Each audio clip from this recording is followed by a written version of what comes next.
queridos amigos, queridas amigas, fãs desse nosso rádio centenário. Hoje é um dia especial, por vários motivos, e um deles eu vou dizer agora. Este é o nosso 100º programa. Felizmente, a série não termina no programa número 100, porque o rádio faz 100 anos de sua primeira transmissão no Brasil, em 2022. Tem muito mais coisa para a gente mostrar, tem muita gente para conversar, para contar a história. E a gente vai subindo e descendo. Ou seja, uma hora a gente apresenta alguém que tem 40 anos de profissão, 60 anos de profissão. Às vezes a gente vai para o lado dos mais novos e hoje é um dia desses. Ele não é novato, não é iniciante, não é principiante, nada disso. Ele tem uma boa experiência, mas é um dos mais novos, tem uma experiência bastante forte pelos nomes das emissoras onde ele trabalhou. Então eu vou chamar aqui o nosso querido amigo, colega, radialista e jornalista, Raíssen Abac. Bem-vindo. Malhoca, obrigado pelo convite, é um prazer estar aqui com você nesse projeto tão importante que eu acompanho, o Vozes do Brasil. Obrigado aí pelo convite, pela oportunidade, é um prazer. Impossível fazer uma série desse porte sem trazer o Raíssen. Então vamos começar do começo.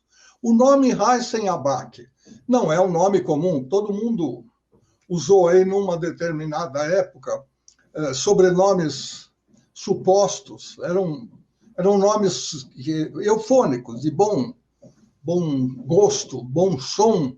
Então as pessoas colocavam, às vezes, Júnior, às vezes Neto, para facilitar alguma coisa, ninguém é parente de ninguém, porque Júnior e Neto é qualquer filho ou qualquer neto de alguém, mas outras vezes usavam sobrenomes eufônicos, né? Muitos de Freitas, Aguiar, muitos deles não são os reais. Agora, Raíssen Abac não tem ninguém parecido. Então, conte, acredito eu que seja de origem sírio-libanesa ou adjacências, e como é que ele surgiu, e depois você já aproveita e já conta onde nasceu o Raíssen. Vamos lá, Malhoca. O nome Raíssen é um nome, até hoje ele é um pouco mais comum, mas na época que o meu pai me deu esse nome, foi escolha dele, minha mãe concordou, mas foi escolha dele. Era um nome tido até como exótico, até para o Oriente Médio. Meus pais são da Síria, meu pai e minha mãe nasceram em Tartus, uma cidade no mar Mediterrâneo, na Síria, e o meu pai tinha uma ideia na cabeça, que meu pai sempre foi um muçulmano, praticante, minha mãe também, mas o meu pai ele queria fugir um pouco de um nome para o filho dele, depois para o meu irmão também foi assim, o nome do meu irmão é Rizar.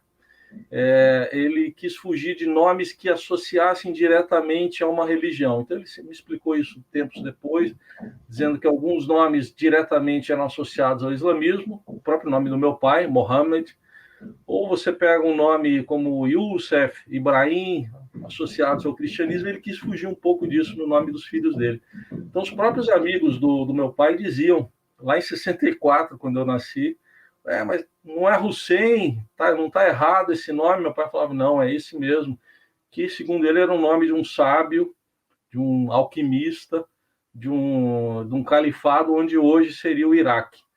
Então, o Raíssen, o nome Raíssen é um nome árabe, mas não está associado às religiões como muitos nomes do Oriente Médio estão.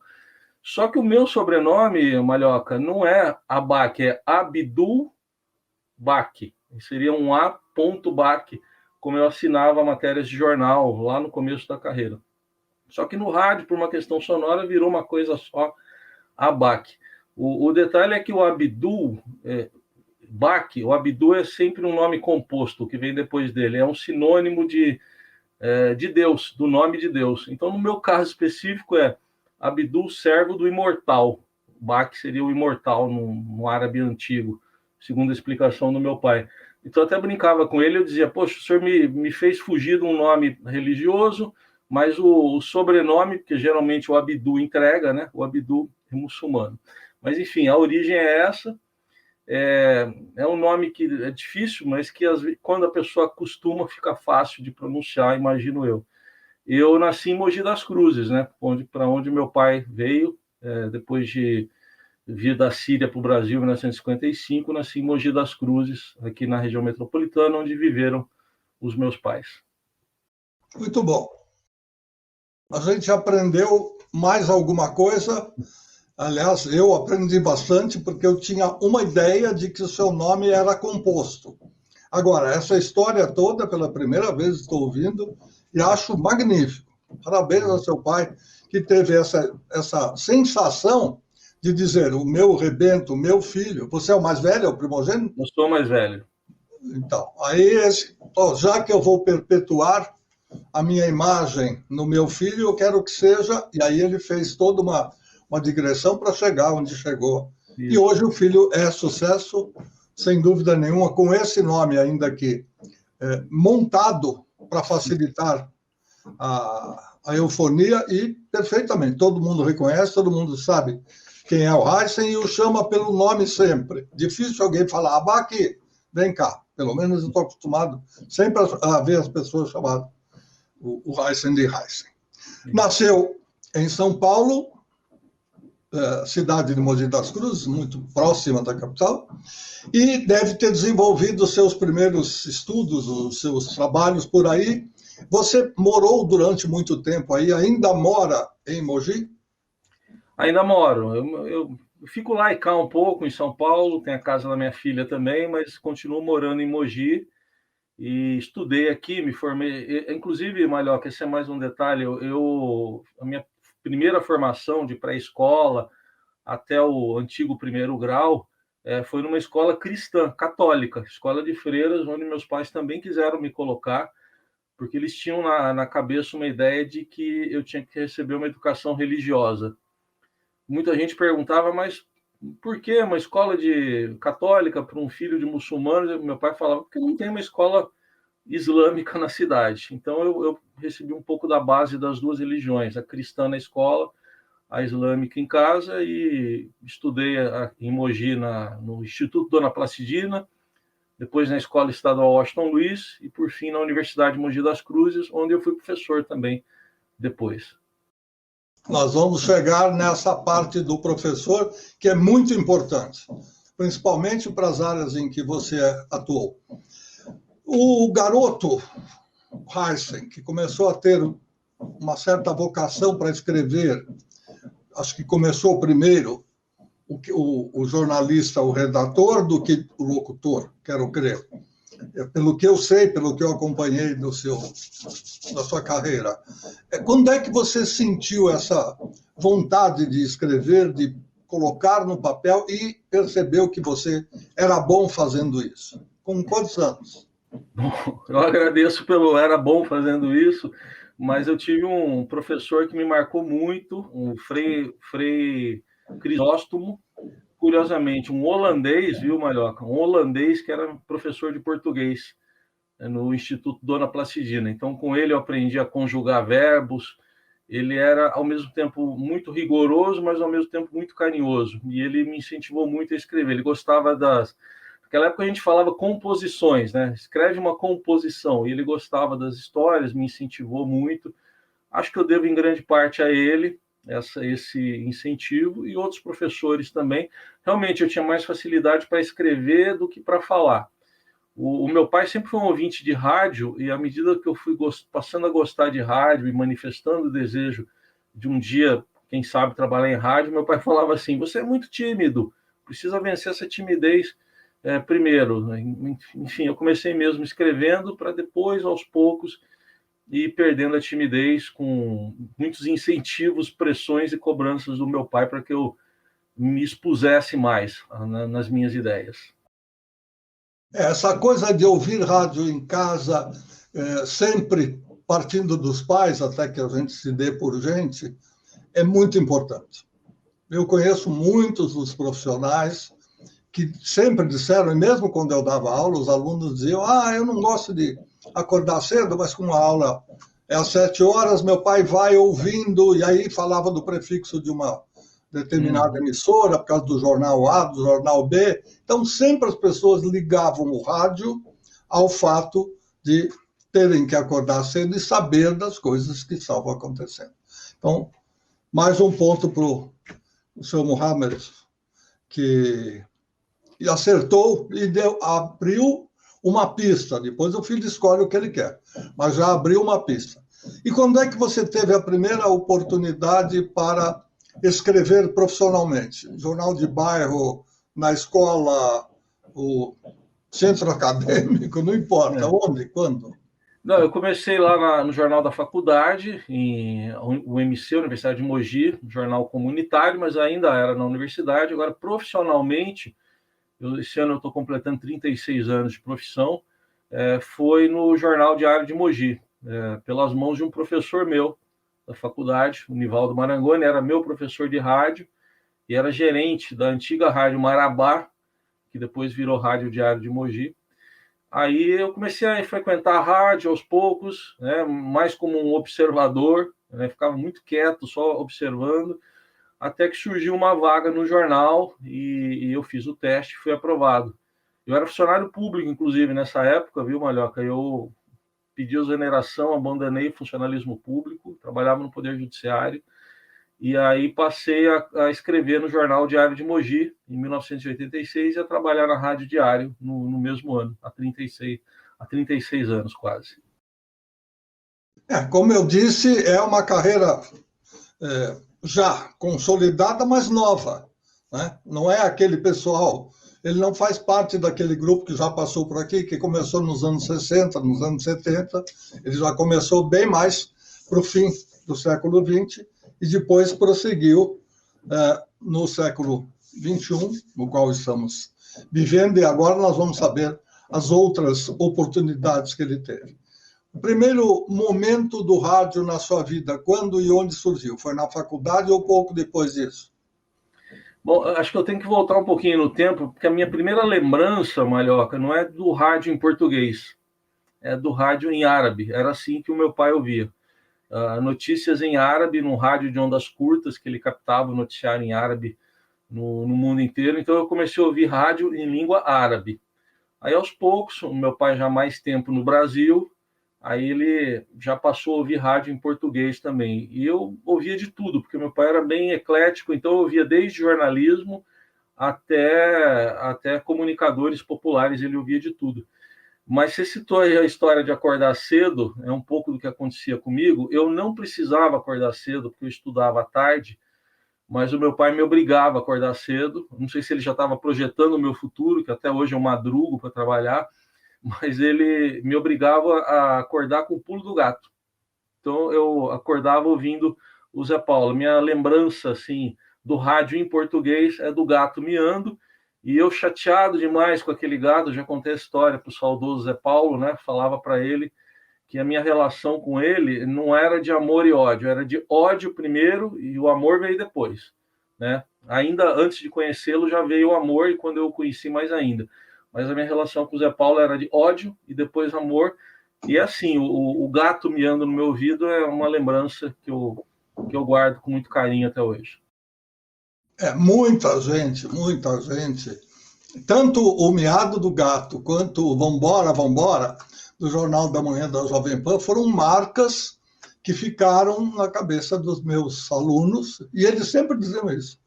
Ou reclamavam do miado, e é exato como você disse.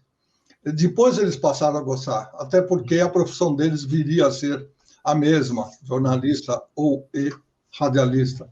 Mas é muito interessante a gente observar, né, que no começo você fica incomodado, até injuriado, como dizem os jovens, porque, poxa, tenho que ir. Agora, tinha que ir para a escola porque tinha sido matriculado no curso matutino, tinha que estar lá às 7 horas, ainda que com sono. Como era um tempo, aquele em que eu dava aula, que não tinha celular, que não tinha nada, ou os alunos iam e dormiam um pouquinho no começo da aula, até a gente dar um chacoalhão, um toque, dizendo, está aqui, está pagando caro, notadamente em faculdades bastante conhecidas como as caras. Então, nessa altura do campeonato, era interessante fazer com que ele fizesse valer o dinheiro que o papai estava pagando. Falando em papai, você sempre falou as duas línguas em casa? Sim, sempre falei, porque no começo, meu pai veio para cá em meados dos anos 50, minha mãe no começo dos anos 60. Então era natural que a língua que eles falassem em casa fosse o árabe, até porque naquela época a vida deles não estava tão consolidada assim no Brasil. Eles até pensavam que talvez um dia fossem voltar a morar na Síria, nunca mais voltaram, fincaram raízes aqui. Então ali na minha infância, até o início da alfabetização, regular, formal, eu falava muito árabe em casa. Aí depois passei a falar as duas línguas, ultimamente menos árabe e mais português, obviamente, mas toda vez que eu preciso, eu consigo falar árabe, principalmente com meus tios e tias lá na Síria. Então, mas no início era muito árabe, depois árabe e português. Então você, provavelmente, já que falamos do saudoso José Paulo de Andrade, da Rádio Bandeirantes, talvez você se desse bem com Salomão Esper, que está vivo e que fala árabe, não todo dia, muito menos em casa, mas ele, de vez em quando, ele solta uma ou outra frase assim que a gente para e fala, nossa, não me liguei que ele ainda tinha lembranças de como falar e tal. Nossa, o Salomão é um pai, acho que é um pai, uma mistura de pai e avô, porque ele é um avô no sentido do carinho, um pai no sentido dos conselhos, ele é um pai-avô, sinceramente, eu falo com muita emoção dele. E o meu pai falava muito do Salomão por uma particularidade. Primeiro, por ser ouvinte dele, e o meu pai me falava já desde criança, ele falava assim, o Zesber, porque o árabe não tem a letra P no alfabeto árabe, então Esber, virava B. E meu pai conhecia a família Esper lá na Síria, e ele sempre me contava que os Esper eram uma família que moravam num vilarejo no alto da montanha. O meu pai morava no mar, na beira-mar, em Tartus. E ele falava, os Esper desciam a montanha para fazer compras no armazém do meu pai. Ele sempre me contava essa história. E quando eu fui trabalhar lá na Bandeirantes, ele falou para mim, falou assim, conta essa história pro Salomão que ele vai te confirmar. Aí um dia, depois de algum tempo já ambientado lá, contei a história para o Salomão, ele me confirmou tudo, que a família dele, a origem era exatamente dessa região montanhosa da Síria. E mais que isso, viu, Malhoca, eu estive lá em 2010 para visitar o lugar onde meus pais nasceram e fui nesse vilarejo de onde veio a família Esper, aí não resisti, peguei o celular, graças a Deus tinha um celular, e liguei para o Salomão e falei assim, estou na sua terra, estou na terra da sua família, e a gente riu e chorou ao mesmo tempo lá no telefone, foi muito legal. E essas coisas são de emocionar mesmo, até pela facilidade que, de repente, né, antes não era assim, pelo contrário, exatamente o oposto, mas agora, com as facilidades tecnológicas que nós temos, você vê as pessoas, quantos e quantos amigos nossos já contaram aqui, inclusive, que têm netos no exterior e que, vira e mexe, estão fazendo uma transmissão, às vezes o vovô com uma pequena dificuldade, mas o netinho do lado de lá se esbaldando no celular ou no tablet, ou seja lá o que for. Voltando para o Heisen, radialista e jornalista. Primeira oportunidade profissional de rádio, contrato assinado, carteira tudo certinho, recebendo direitinho. Quando foi, como foi? Final de 1986, né, na Rádio Diário de Mogi. Em 86, Malhoca, eu já comecei a frequentar a rádio, como eu falei aí no início, mas eu ficava ali, meu horário de trabalho, eu trabalhava no fórum, né, era do Poder Judiciário, eu entrava às 11 da manhã no fórum, então de manhã eu ia lá de curioso para ver como é que funcionava a rádio. Meu professor, o Nivaldo Marangoni, permitia que eu fizesse isso, até que coincidiu com uma perda que eu tive, que foi a morte do meu irmão, né? Ele morreu aos 18 anos, e a partir dali eu senti que eu precisava realmente dar um rumo na minha vida e seguir aquilo que eu queria. Embora eu estivesse trabalhando no fórum e tivesse uma pressão muito grande de colegas, de juízes, de promotores com os quais eu trabalhava para fazer direito e seguir a carreira, o que eu gostava mesmo era o jornalismo, que eu já estava no último ano da faculdade. E aí eu fui conversar com esse professor meu e surgiu essa oportunidade na rádio e no jornal. Então, eu pedi exoneração, Malhoca, em novembro de 86. Saí do funcionalismo público e, desde então, eu passei a trabalhar com carteira assinada no rádio e também no jornal. Muito bom. Enquanto você está em Mogi, você está, digamos assim, um pouco mais protegido. Você está no seu ambiente, você conhece todo mundo, está perto da faculdade, onde você estudou, depois veio uma outra carreira de professor, da qual nós vamos falar daqui a pouco. E quando é que você resolveu cruzar a fronteira e falou, não, agora eu vou atacar? Foi para a Rua das Palmeiras, por acaso, ou foi para outro lugar? Olha, na verdade, eu tinha esse desejo já no final dos anos 80, por aí, 88, 89, e eu comecei a levar currículos. Eu levei no currículo nas 4 emissoras grandes da época, basicamente são as mesmas hoje. Então, eu fui a Bandeirantes, eu fui a Eldorado, eu fui a Excelsior, na época era Excelsior ainda, na Rua das Palmeiras, e fui a Jovem Pan. Cheguei a fazer testes nelas. Curiosamente, a única onde eu não fiz teste, Malhoca, foi a Bandeirantes. Eu fiz teste na Jovem Pan, na Eldorado e também na Excelsior. E aí foi na Excelsior que eu tive a primeira oportunidade. Finalzinho ali da Excelsior, quando ela estava para virar a CBN, eu fui chamado para ser redator lá pelo Celso Antônio de Freitas, meu chefe na época, que me deu muita força, mas que me fez jurar uma coisa na época, viu, Malhoca? Ele dizia que ele estava correndo um risco de me contratar, aí ele começou a me mostrar quantos funcionários daquela equipe eram de Mogi, e eu era mais um. Aí ele me fez jurar que eu iria trabalhar, mesmo que caísse o maior temporal na cidade, que eu iria trabalhar, e eu jurei para ele que eu iria, até o dia que realmente caiu um temporal. De noite, eu trabalhava de madrugada, e eu não sei como que eu cheguei aquele dia em São Paulo, mas eu fui trabalhar para cumprir a minha promessa. Então, aí já na Excelsior, em 91, um pouquinho antes dela virar CBN, foi o meu começo em São Paulo. Muito bem. Então, você viu, acompanhou e participou dessa grande revolução que o rádio AM teve e que, em seguida, passou para o FM.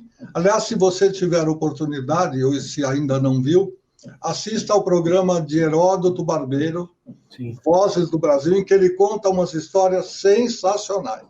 Eu Sim. quero crer que ele contou coisas que ele, nas entrevistas em geral, ele ainda não tinha falado, porque eu tenho alguns interesses muito particulares, eu quero aprender, eu quero saber como é que as coisas se processaram e como é que elas...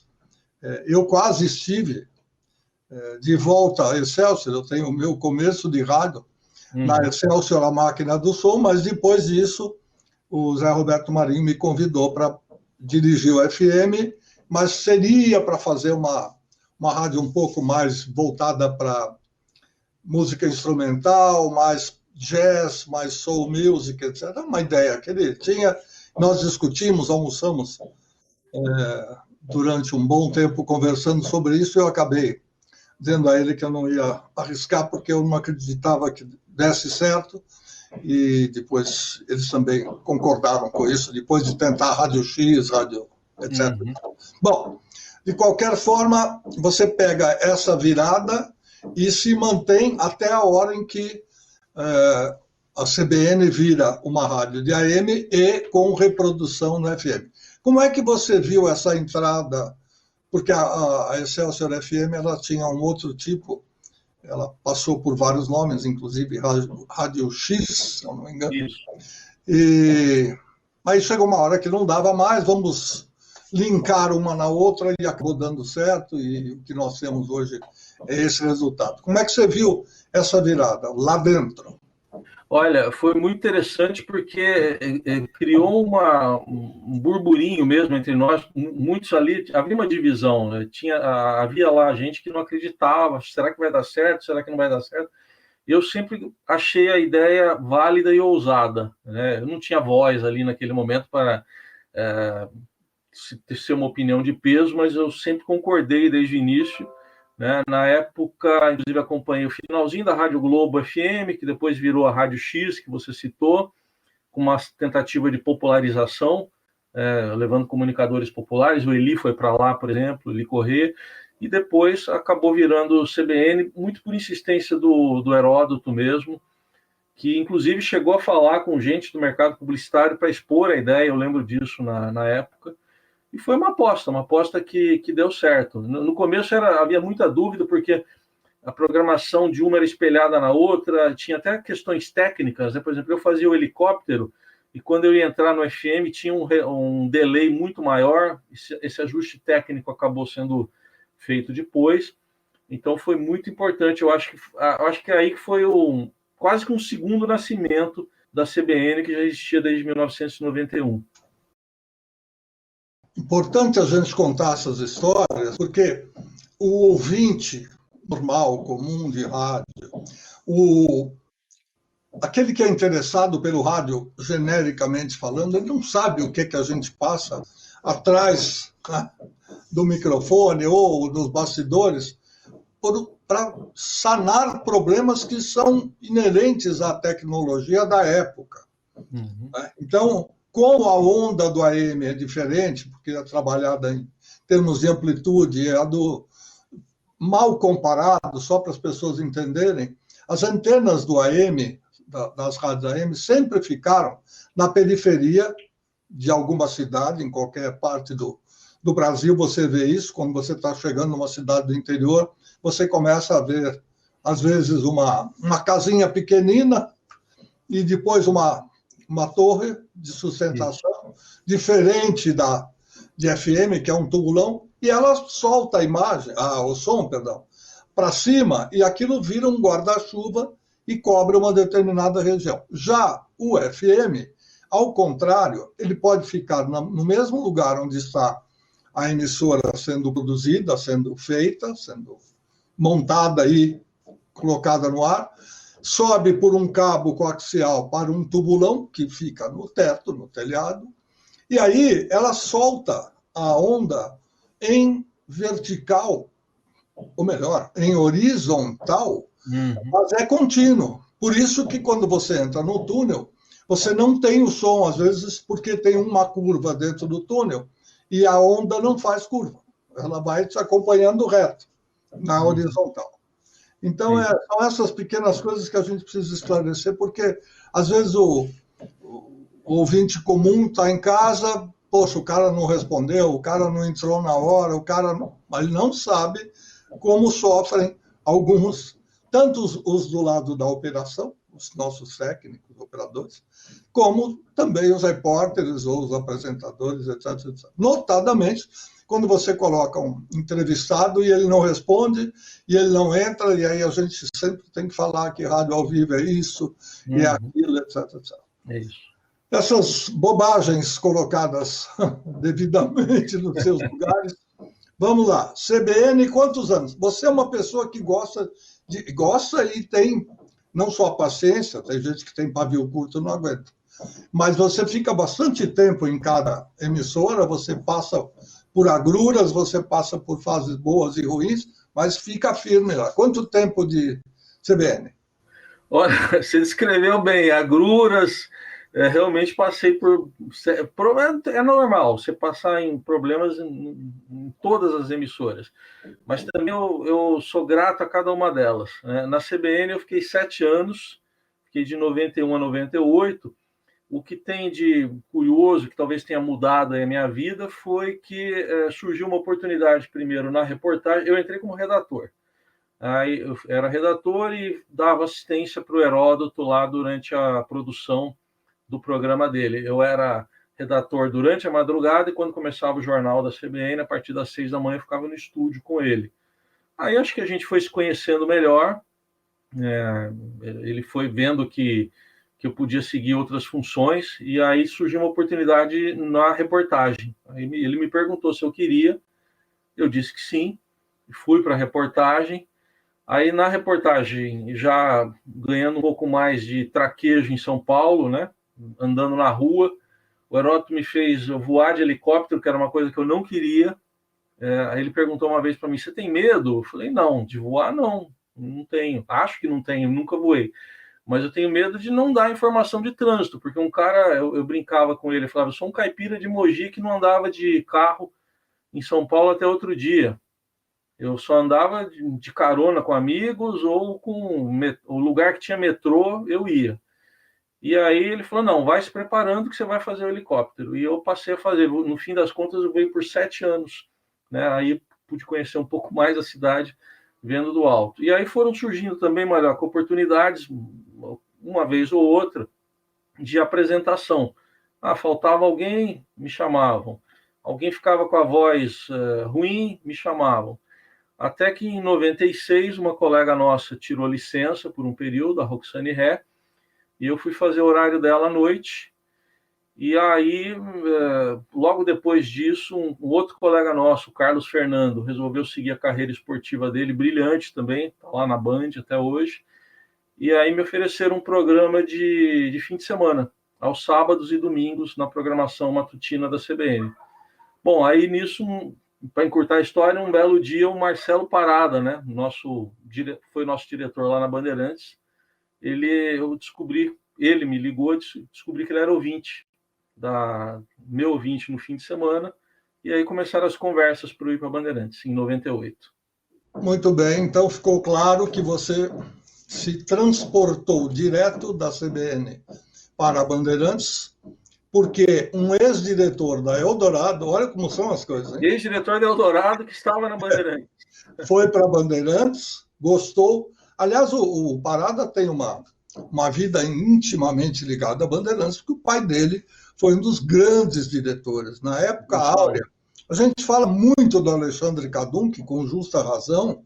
Kadunk foi realmente um mestre no jornalismo, ele inovou, ele arriscou, ele ousou e fez um jornalismo brilhante, marcante, não só para a época, como para a posteridade, porque até hoje a gente fala do Canto do Irapuru, a gente fala do tipo de leitura que eles implantaram na Bandeirantes para a primeira hora e outros noticiosos, enfim.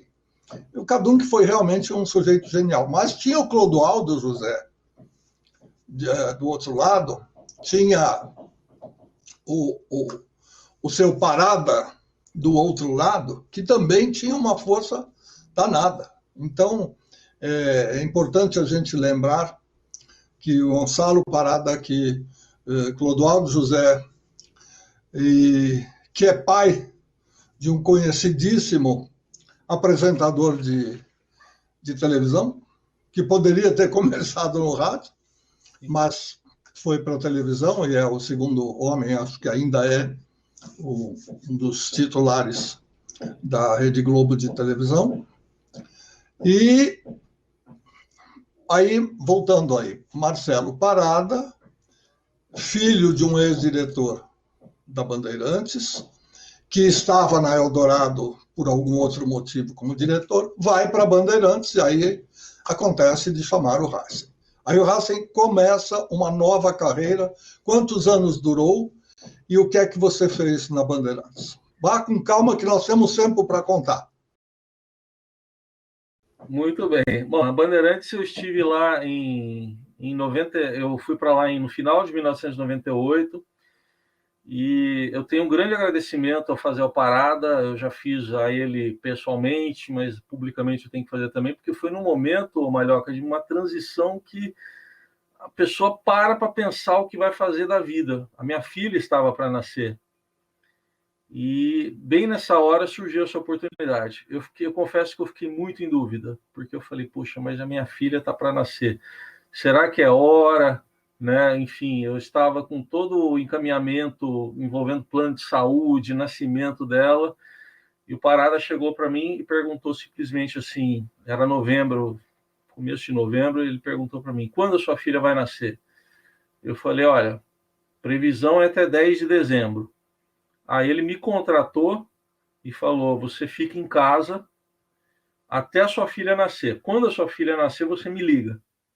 E eu falei, tá bom. Eu saí lá da CBN e fiquei uns 20 e poucos dias em casa, acompanhando o final da gravidez. A minha filha nasceu, não nasceu 10 de dezembro, nasceu 4 de dezembro de 98, a Vivian. E aí eu fiz o combinado. Parada, nasceu a minha filha. Aí ele, parabéns, muitas felicidades e tal. Ele falou assim para mim, conta 5 dias e aí você começa a trabalhar aqui. Eu já estava contratado, mas aí você começa a ir para o ar. E foi o que eu fiz. No dia 9 de dezembro de 98, eu comecei efetivamente na Bandeirantes. Foram 13 anos lá, quase 13 anos, em que, em primeiro lugar, foi muito bom conhecer gente de quem eu era fã, que eram ídolos meus de infância, porque eram pessoas que meu pai ouvia. Então, já citei aqui Salomão, Zé Paulo, o Parron, Milton Parron, o Antônio Carvalho, o Moíbo César Cury, o Lorival Pacheco, o Walker Blas, o Júlio César Aredes, tanta gente importantíssima, né, na minha vida, né, que eu pude conhecer lá e conviver diretamente com eles, com essas pessoas todas. E lá na Bandeirantes eu fiz... a ideia do Parada era um projeto, um jornal à tarde. No fim, eu acabei... Não saiu exatamente o jornal do jeito que ele pretendia, mas eu passei a fazer o jornal do meio-dia na época, e isso já na virada de 99 para 2000, e meses depois assumiu Primeira Hora. Então, Primeira Hora que foi o programa que eu fiquei mais tempo, foram 10 anos à frente do Mera Primeira Hora. curiosidade, a Vivian seguiu os passos do pai, demonstrou esse interesse pelo jornalismo ou pelo rádio? Olha, ela escreve muito bem, se comunica muito bem, mas ela é mais voltada para a área social, né? Ela se formou em políticas públicas na USP, e agora ela está trabalhando numa empresa farmacêutica nessa área de ESG, que envolve responsabilidade socioambiental. Mas sabe que outro dia ela me falou que ela não descarta a possibilidade de... porque ela está percebendo que o trabalho dela lá na empresa é muito voltado para a comunicação também. Enfim, eu não falei nem que sim, nem que não. Eu não sou aquele tipo de pai que fala assim, não vai seguir minha profissão, e nem daquele que fala, não, vai seguir e incentivo. Eu apenas apoio. O que ela escolheu, eu apoio. Eu tenho o Vitor também, que é meu outro filho, mas ele eu acho que não vai seguir o jornalismo também, não. Tem a área de exatas como preferência. É curioso, porque praticamente todas as profissões hoje estão usando a comunicação de alguma forma. Seja ela para fazer um pouco de publicidade, seja ela para fazer um marketing disfarçado, que no fundo também é publicidade. Você vê, por exemplo, lives de empresas farmacêuticas. Elas não estão vendendo o produto, mas elas estão falando do tipo de alimentação que você tem para evitar produtos que ela fabrica contra colesterol, contra a pressão alta, hipertensão e etc, etc. Você vê empresas que fazem comércio de alimentos prontos e também, vez ou outra, fazem lá uma informação com uma nutricionista, com alguém, ou seja, todo mundo está praticamente se utilizando dessa área de comunicação, e não é difícil que, às vezes, numa outra área de proteção ambiental, seja ela essa ou outra, também se necessite da comunicação. E aí, um pouquinho de experiência em casa sempre ajuda. Uhum. Bom, estamos na Bandeirantes, estamos conversando com Raíssen Abac, contando um pouco da sua permanência lá. Quantos anos você ficou na Bandeirantes? Foram quase 13 anos lá, e lá foi uma experiência muito importante também, Malhoca, porque não era exatamente o meu objetivo. O meu objetivo sempre foi o ar, né? Sempre estar no ar, que é o que eu gosto, a linha de frente mesmo. Mas acabaram... foi um caminho natural assumir chefia lá. Então eu pude também, por alguns anos, assumir ali cargos de chefia, diferentes cargos de chefia, na produção, na edição, na reportagem também. Então foram quase 13 anos no total, e metade desse tempo quase acumulando a apresentação, né, o ar com chefia. Então fiquei lá do final de 98 até meados ali, até maio de 2011, né? Então quase 13 anos completos. Saiu para ir para que emissora ou para que grupo jornalístico? Então, eu de lá eu saí em 2011 e inicialmente eu fui para fazer um projeto, participar de um projeto que foi a montagem da rádio web da Câmara Municipal de São Paulo. Ajudei a formatar esse projeto e a implantar essa rádio web, mas no mesmo ano, 2011, eu já estava no Grupo Estado, na época no projeto da Rádio Estadão ESPN, hoje é uma rádio que não existe mais com essa denominação, e aí eu migrei para a Rádio Eldorado. Então, lá no Grupo Estado, na Estadão e Eldorado, eu estou desde 2011. Então, este ano eu completo 11 anos lá, no ar, no jornal, pela manhã, a partir das 6 da manhã. Eu não estava enganado quando eu falei que você gosta de trabalhar tranquilamente, com todos os percalços do dia a dia, mas você fica, né? Eu conheço gente, eu sou um deles, não só de pavio muito curto, mas assim, eu aceito um desafio, eu gosto disso. Aí eu vou. Quando eu termino, não tem mais briga, não tem mais para onde ir. A emissora está acertada, consertada. Tchau. Eu não vou ficar marcando passo, eu não vou ficar mais, mesmo que o diretor diga, mas nós não temos quem colocar no lugar. Isso é um problema seu, não é meu. E eu já terminei a minha parte. Eu preciso de um novo desafio. E na minha família a gente brincava, o cara devia ter sido quitandeiro, porque ele gosta de abacaxi, gosta de pepino, tem sempre que descascar alguma coisa difícil, então tinha que ir por esse outro caminho. O Grupo Estado, as rádios do Grupo Estado, elas tiveram várias fases, e essa última, eu confesso a você que mesmo sendo uma fase contemporânea que eu acompanhei, eu não consegui entender tudo que foi feito. E você que está lá dentro e esteve na época crucial pode explicar melhor. Existia a Rádio Eldorado, AM, 700 kHz, de saudosíssima lembrança e memória, que pontificou como uma emissora de classe AA, né, de elite mesmo, embora quem usasse esse slogan, uma emissora de elite, era a Rádio Gazeta, lá no passado, mas a Eldorado foi isso.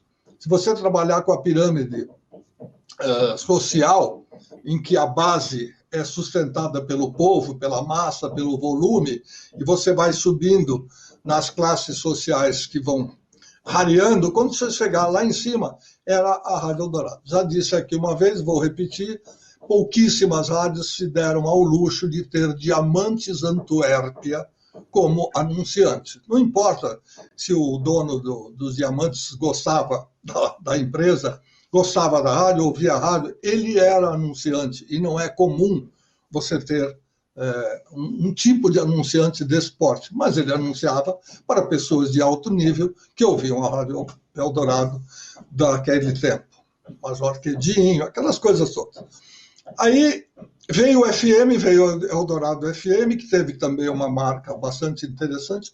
Quando é que começou essa nova revolução em que apaga uma, desliga a outra? Você pode contar um pouco melhor para a gente, que você esteve lá dentro e ainda está. Sim, um pouquinho antes, aí, meados da década de 10, né, desse século, um pouquinho antes já havia a Rádio Eldorado ESPN, depois virou Estadão ESPN, aí depois houve a saída da ESPN, foi desfeito o acordo entre a ESPN e o Grupo Estado, e aí seguimos para a Rádio Estadão, e depois acabou migrando para ficar um prefixo só.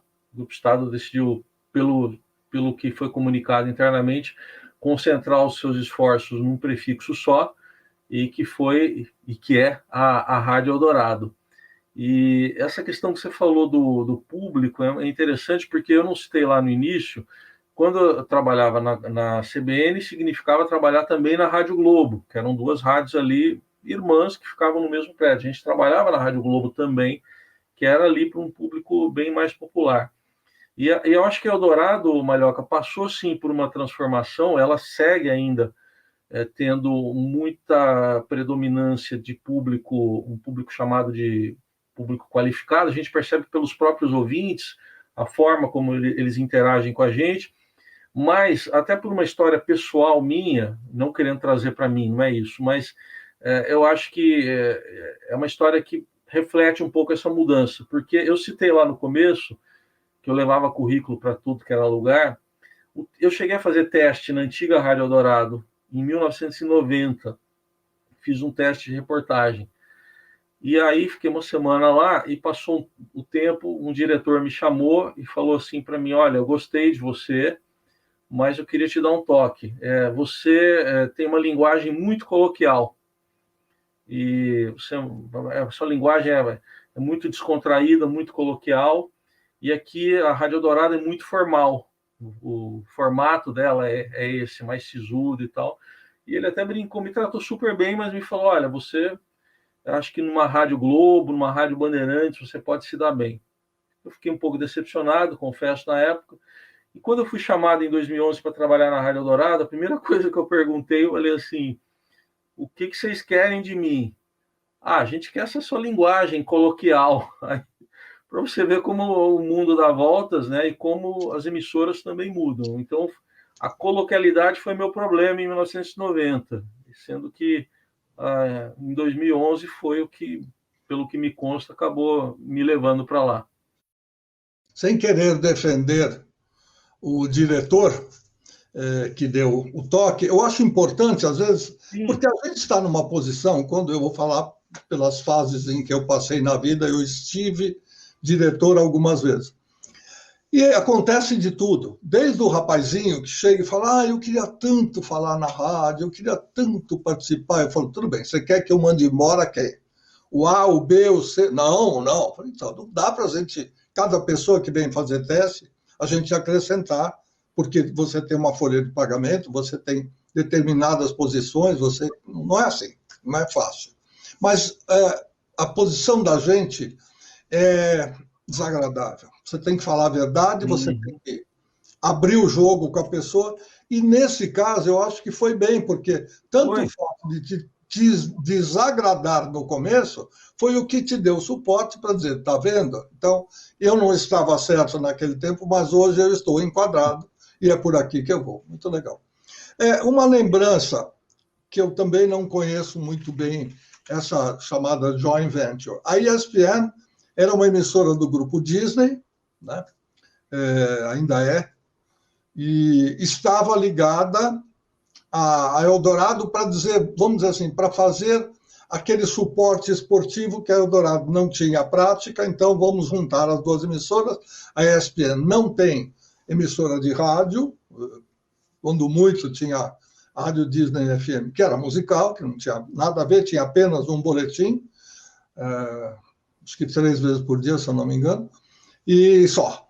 E assim mesmo, a voz do locutor que gravava esse boletim tinha que ser mais ou menos muito apropriada. Aí a gente passou, eu estou falando disso porque estive lá nessa época, e aí a gente abriu as portas para a co-irmã, mas de qualquer maneira a locução não podia vir de fora, porque não casava com o estilo de locução da Rádio Disney FM, que era musical, e aí o locutor do horário passou a ler com uma interpretaçãozinha um pouquinho mais cheia de bossa do que vinha de fora. Muito bom.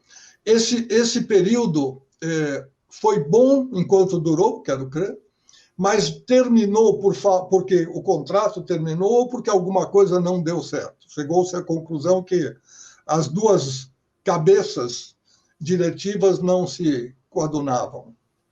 Eu não sei exatamente se o contrato terminou, acho que não tinha terminado, mas houve uma mudança de direção lá, né, no comando da empresa, então aí, a partir daí surgiu um novo entendimento. Os detalhes exatamente, eu não sei. Mas acho que foi um projeto válido, né, que acho que os dois saíram ganhando do ponto de vista da veiculação, da visibilidade, acho que foi importante, mas depois, quando houve uma mudança de comando, estruturalmente se optou pela não sequência mais do negócio. Essa informação que eu tive, né, dessa etapa, né, da Eldorado, da Estadão e da ESPN. Só queria aproveitar para citar, Malhoca, que eu preciso citar o nome do diretor que me reprovou, entre aspas, porque ele me ajudou muito, você tem razão, ele me ajudou muito e se eu pudesse encontrá-lo, eu agradeceria de coração. Foi o Elinho Alcântara. Então, o Elinho que falou para mim, você precisa... aqui você tem que ser mais formal. Eu falei, tá bom, Elinho. Eu entendi lógico que você fica no momento, você é novo, jovem, mas Claro. eu acho que o Elinho me ajudou demais. Eu agradeço a ele por isso, se ele estiver assistindo. A sua reação é de quem tem brios. Porque quando Uhum. você tem brios, você sente que aquilo que você estava fazendo com o melhor de você não está ok, puxa vida, você fica ferido. Você virou ótimo isso. Agora, do outro lado também, olhando e acompanhando o lado do Elinho, do diretor, ele também fez a coisa certa na hora certa, porque isso lá na frente ajudou a te dar força e tudo mais. Nós estamos já no último quarto do programa. Eu queria que você contasse um pouquinho do professor, da sua fase de orientador de jovens cabeças que querem seguir a profissão. Se eu não me engano, você esteve com publicidade, com jornalismo e mais alguma coisa. E fala dessa sua experiência no magistério.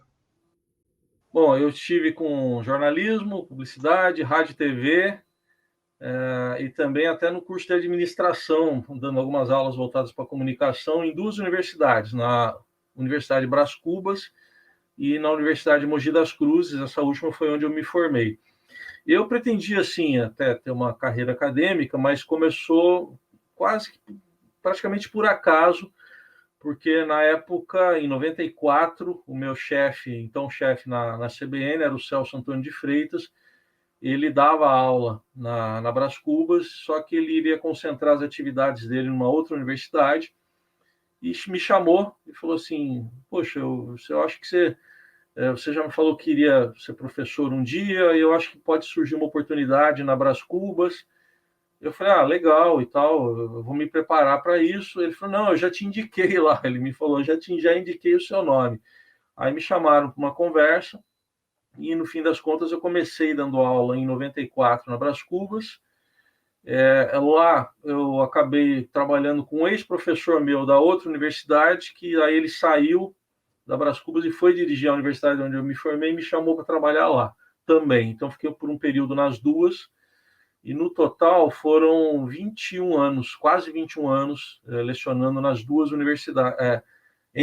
O período das duas juntas foi menor, foi um período aí de 6, 7 anos, mas como professor, um total de quase 21 anos, que foi muito gratificante para mim, foi uma renovação poder trabalhar com gente mais jovem, ver o crescimento de gente mais jovem e trabalhar com esse público. Acho que é sempre uma renovação para a gente poder lidar.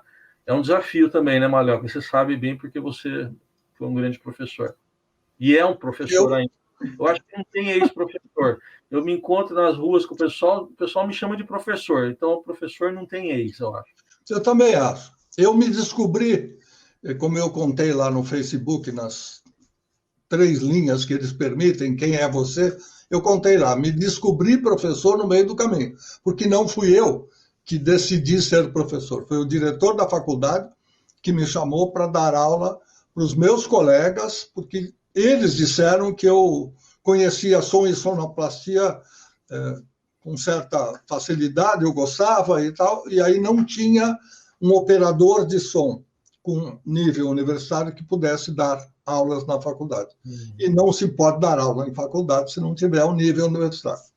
Aí eles acharam por bem que eu desse aula nessa matéria para os meus colegas do terceiro ano da ECA, e aí achei que alguma coisa estava acontecendo. Mas isso não está em julgamento. O Heisen, autor de livro, vai continuar a carreira? Quantos livros você já editou?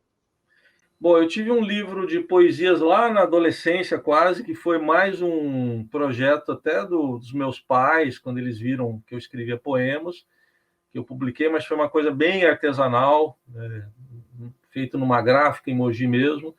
Bom, e aí, Malhoca, eu comecei a hora que eu me dediquei mais ao rádio e menos ao jornalismo impresso, eu acho que eu acabei perdendo um pouco a veia. Não a veia, mas eu direcionei tanto para o rádio que eu deixei de lado um pouco a escrita. E aí aconteceu depois do falecimento do meu pai, em 2007, que me deu vontade de começar a escrever histórias sobre ele, até para os meus filhos conhecerem mais o avô. eu comecei essas histórias num blog. Hoje esse blog está lá no portal do Estadão, e parte das crônicas está lá no meu livro, que é o livro 40 Crônicas Quarentonas. Ele tem esse título porque, bom, primeiro que são 40 crônicas mesmo, e porque o recorte delas é do período que eu tinha 40 e poucos anos de idade. Hoje eu tenho 50 e muitos, 58. Eu continuo escrevendo, eu não pensei ainda num novo projeto editorial, mas sempre está ali no horizonte. Eu tenho vontade, sim, é uma coisa que eu gosto muito, sim, de fazer, me dá prazer, e eu penso talvez num novo livro de crônicas, embora eu tenha amigos que me incentivem até para ir por outros caminhos, como pelo romance, pela ficção. Nós tivemos poucos, mas marcantes cronistas no rádio. Por que você não vai por aí? Você acha que não tem espaço? O rádio não gosta? O Salomão sempre fala, Salomão Esper, vamos sempre lembrar, às vezes as pessoas confundem com outros. Salomão Esper, quando dizia uma poesia, e ele guarda muitas delas na cabeça, e dizia de coração, de cor, como a gente diz, sempre tinha comentário, principalmente nos últimos tempos em que ele atuou, porque já existia a rede social que podia fazer a interação e mostrar essa interação. Sempre dava certo. Poesia. Agora, eu estou falando de crônica, já que você é um cronista. Não teria um espaço para crônicas, como já houve em outras épocas, ou você acha que o rádio hoje está um pouco refratário a isso? Não, eu acho que tem sim, viu? Eu acho que tem. Eu era um grande ouvinte das crônicas do Diaféria, do Lourenço Diaféria, lidas, interpretadas pelo... Eu até me emociono quando eu falo dele, que é uma pessoa que eu amo, o saudoso Lorival Pacheco.